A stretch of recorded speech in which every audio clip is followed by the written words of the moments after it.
এই যে বাংলাদেশে আজ যে অশান্তি চলছে এর মূল কারণ আমার এই দৃষ্টিতে ধরা পড়েছে 42টা। ওই জামানার হাদিসের সাথে আমি ইতিহাসের সাথে একটু মিলিয়েছি। ১,৫০০ বছর আগে নবীজির নবুয়ত পাওয়ার আগে ১৭ বছর থেকে ৪০ বছর একাধারে চেষ্টা করেছিলেন। ২৩ বছর কাঙ্ক্ষিত মানে শান্তি তিনি দিতে পারলেন না এল ফল ফজল গঠনের মাধ্যমে। তিনি মনে মনে ভাবলেন যে এই অশান্তির কারণ খারাপ দেখি তো।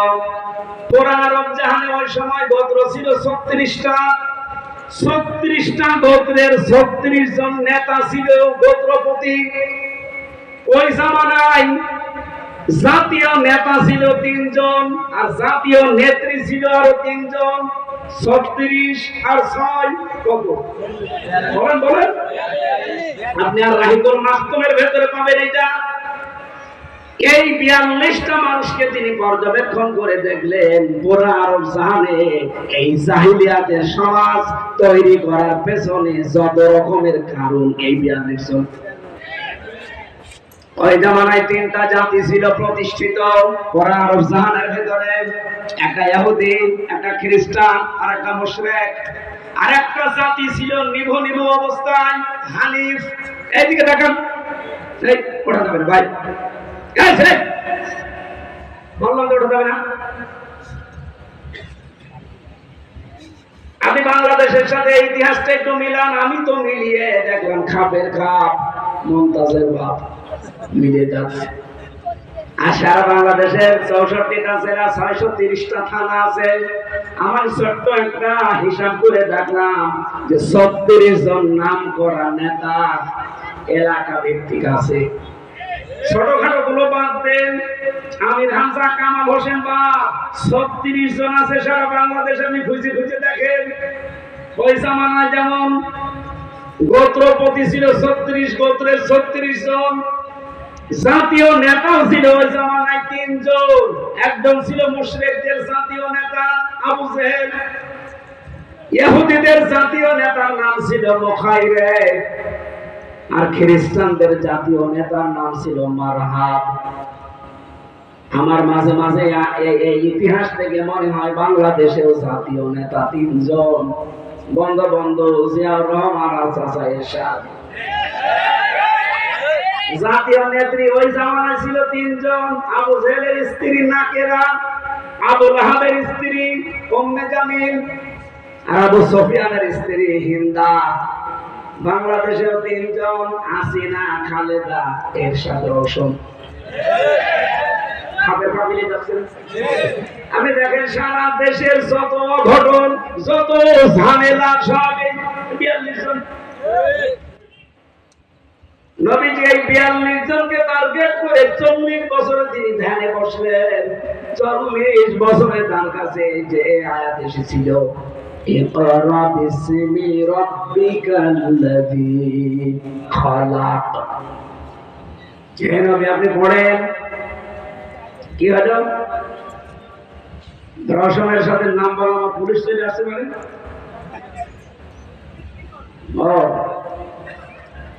এদিকে দেখেন, ৩৬ আর ৬ কত হয়?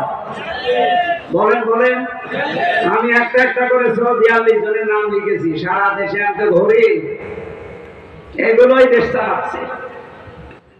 আর ১৬২৮ জন চেয়ারে বসে আছেন। এই চেয়ার না, যেগুলো থাকলে নড়াচড়া করা যায়। এই ১৬২৮ জন মিলে এই দেশটাকে এই ৫৪ বছরে উপরে উঠতে দেয়। তাছাড়া মালয়েশিয়া ২০০৪ থেকে ২৫-২১ বছরে তারা দাঁড়িয়ে গেছে।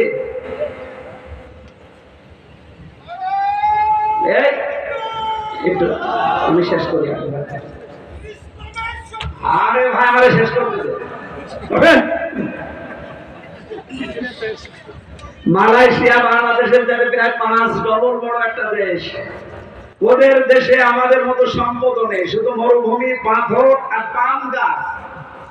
হাজার হাজার বিঘা শুধু বিশাল জঙ্গল ছাড়া কিচ্ছু পেলাম না। অথচ তারা আজ বিশ্বের বুকে দাঁড়িয়ে গেছে 2004 সাল থেকে এই যে 25 সাল 21 বছরে।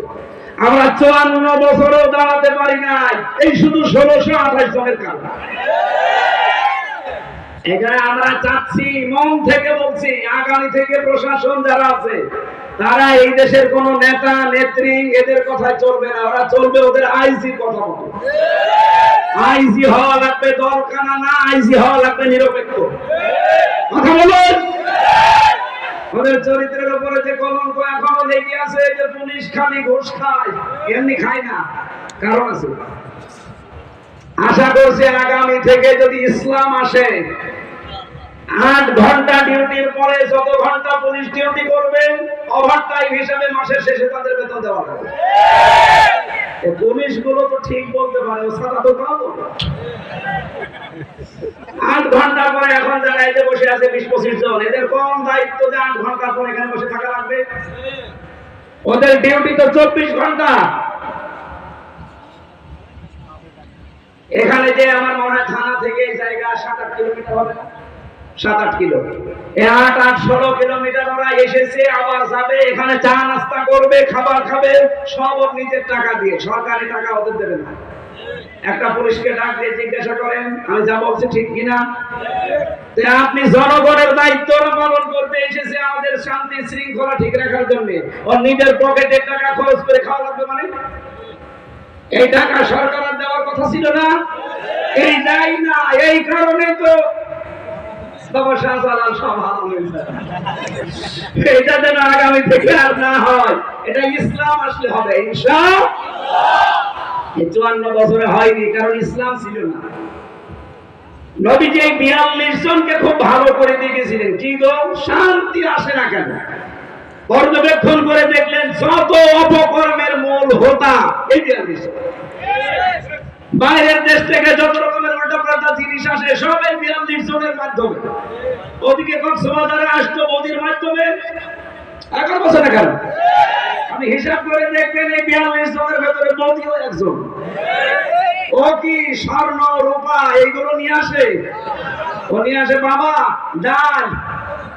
কালকে আমি ছিলাম কক্সবাজারের ওই উখিয়া টেকনাফে, রাত 12:30টার দিকে প্রশাসন আমার নিয়ে গেল, বলছে রোহিঙ্গা দিকে আসে। প্রায় এখন 25 লাখ রোহিঙ্গা হয়ে গেছে, এসেছিল মাত্র 11 লাখ। ওরা যে আল্লাহর নামে জন্ম দিচ্ছে, 25 লাখ অলরেডি হয়ে গেছে। বিশাল এরিয়া ঘিরে দেওয়া ওদের জন্য, রাত 9টার পর ওদের আর বের হতে দেয় না। এই যে এলাকায় যিনি ছিল আল্লাহর ওলি আব্দুর রহমান মোদি, খালি বাবা ডাল, এখান থেকে পাচার করে দেয় সোনা রূপা দস্তা তামা। এরকম কয়জন যেন সারা দেশে? আরো জোরে বলেন। নবীজি 42 জনের জন্য চিন্তা করে যখন কোরআনে কারিমের প্রথম আয়াত পেয়েছিলেন, নাম হচ্ছে সূরা আলাক, ইকরা বিসমি রাব্বিকাল্লাযী খালাক। হে নবী আপনি পড়েন। নবীজি একবারও পড়েন নাই, তিনবার তাকে বুকে চাপ দিয়েছেন। 3 বারের পরে তিনি বললেন বিসমি রাব্বিকাল্লাযী খালাক। ফেরেশতা জিবরাইল প্রশ্ন করেছিলেন, এটা সিরাত ইবনে হিশামে পাবেন। প্রশ্ন করলেন, হে মুহাম্মদ সাল্লাল্লাহু আলাইহি সাল্লাম, আমি আপনাকে তিনবার বললাম ইকরা, পড়েন পড়েন পড়েন, আপনি পড়লেন না। হঠাৎ করে আপনি একবার 5 আয়াত আমার সাথে পড়ে ফেললেন কি করে?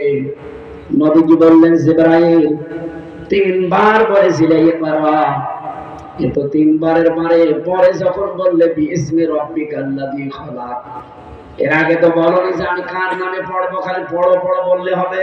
কার নামে পড়বো? যখন বললে বিসমি রাব্বিকা, তখন আমি আর দেরি করি না।